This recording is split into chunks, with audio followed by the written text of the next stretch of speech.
बकरी के साथ लगभग 4 मुर्गियों को रख देते हैं और जो बकरी खाती है और बकरी का बचा हुआ होता है उस पे मुर्गी पलती है। और आप देख सकते हो कि मुर्गियों का स्वास्थ्य कैसा है। हम इनको जो फीड देते हैं चने का भूसा देते हैं, दूसरा जाड़े के समय अरहर का या ग्वार का भूसा देते हैं। जैसे बच्चों के केस में माँ का दूध नहीं तो फॉर्मूला देते हैं, बकरियों का फॉर्मूला क्या है? 40 ml गाय का दूध लिया, 60 ml पानी ले लिया, उसमें थोड़ा हल्दी डाल दिया, थोड़ा सा कैल्शियम डाल दिया और फिर बच्चे को पिला दिया।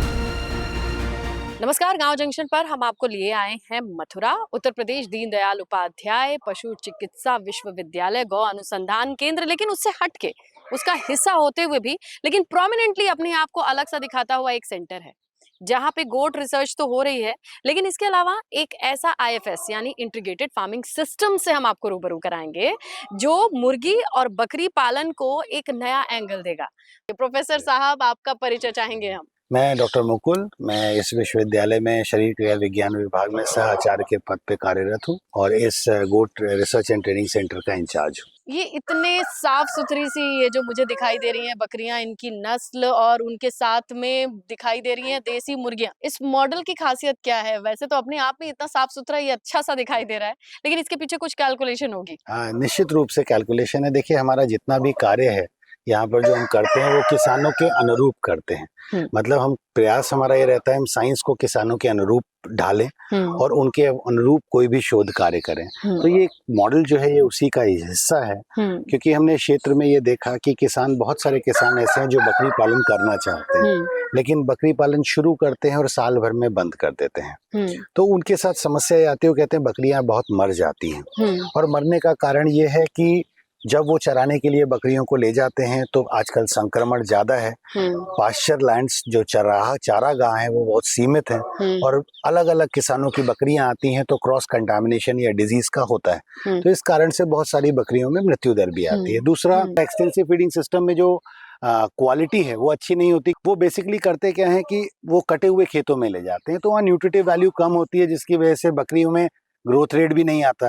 अल्टीमेटली अगर प्रेग्नेंट बकरी है तो बच्चे का बर्थ वेट नहीं आता, किड मोर्टेलिटी होती है, प्रोडक्शन अच्छा नहीं होता। अब किसानों को चारागाह से लेकर के आते हैं उनके बाड़े में, अब बाड़े में बताइए कि वो किस तरीके से ये इस महंगाई के जमाने में सर्वाइव करें। हाँ, यहाँ पर हम क्या करते हैं, बकरी के साथ लगभग 4 मुर्गियों को रख देते हैं और जो बकरी खाती है और बकरी का बचा हुआ होता है उस पे मुर्गी पलती है। और आप देख सकते हो कि मुर्गियों का स्वास्थ्य कैसा है। हम इनको एक भी दाना बाहर का नहीं देते। लगभग 6 महीने के बाद जब हम बच्चा डे ओल्ड चिक लेके आते हैं तो 6 महीने बाद ये मुर्गियां अंडा देने लगती हैं और हम व्यवहारिक रूप में मानते हैं कि 4 मुर्गियों में से 2 मुर्गियां अंडा देंगी और 2 अंडा हमको रोज मिलेगा। तो 2 अंडा अगर 10 रुपए का बिकता है तो 20 रुपया लगभग आपको 4 मुर्गी दे रही हैं जो आपसे कुछ नहीं ले रही, और वो जो 20 रुपया है वो बकरी का खाना होता है। तो एक तरीके से बकरी फ्री में पलना शुरू हो जाती है और उसके बाद आप जब पहला लॉट अंडा देने लगे तो दूसरा लॉट डाल दीजिए। जब दूसरा लॉट अंडा देने लगेगा तो पहले लॉट को आप बेच दीजिए। तो लगभग 60-65 हजार रुपये आपको, अगर 20 बकरी का फार्म है तो हर 6 महीने पे मिलता है। साल भर में 1,30,000 रुपया, मतलब लगभग 10,000 रुपये एश्योर्ड इनकम।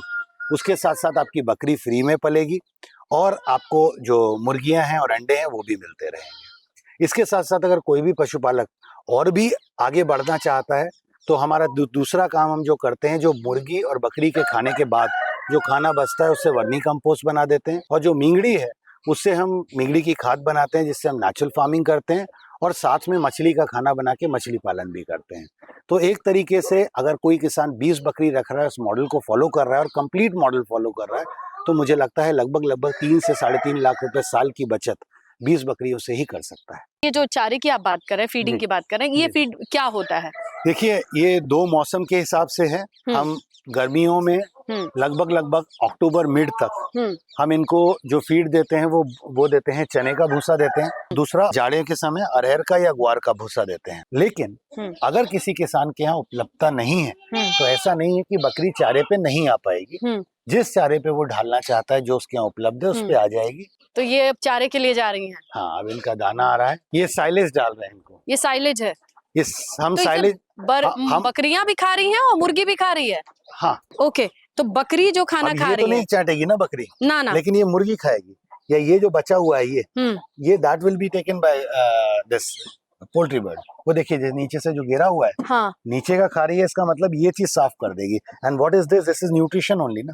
दैट्स लवली कि ये खाने का ये जो मॉडल और बकरियां एकदम साफ सुथरी, ये कौन सी ब्रीड है? ये बर्बरी, बिकॉज इसके अंदर दोनों करेक्टर हैं। बड़े पशुओं का करेक्टर है इसका दूध देने का और वेट गेन का, और छोटे पशुओं का करेक्टर है ज्यादा बच्चे देने का। कितनी बार खाना देना चाहिए, क्योंकि अभी तक लोगों को जिनको आदत पड़ी है चराने की, उनको जब घर में ले आएंगे तो उनको किस तरीके से न्यूट्रिशन? देखिए, इस यूनिट को अगर आपको चलाना है तो इसमें एक किसी भी पशुपालक को 1 घंटा सुबेरे देना है और 1 घंटा शाम को देना है।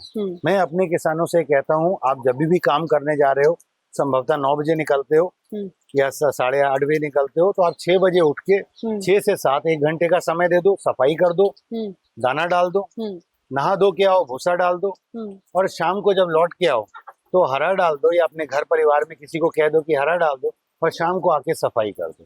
तो इस पूरे मैनेजमेंट में आपको जो एक्सटेंसिव फीडिंग में एक आदमी को चराने जाना होता है, यहाँ उसे चराने नहीं जाना, अपना काम करते करते वो बस अपना नजर काम रखना करते है। करते सिर्फ 2 घंटे का समय देना है, और आप ये पालिए और इसका आनंद लीजिए। लेकिन आपने तो साइलेज दिया है, किसानों के पास क्या क्या ऑप्शन हो सकता है? अगर कोई किसान मान के चलिए उसको साइलेज नहीं ला पाता है, तो वो ये प्रयास करे कि ऐसी चीजें दे नियमित रूप से, कुछ प्रोपोर्शन जो पूरे वर्ष भर मिलती हैं। जैसे पीपल हमेशा अवेलेबल है, बरगद हमेशा अवेलेबल है, नीम हमेशा अवेलेबल है।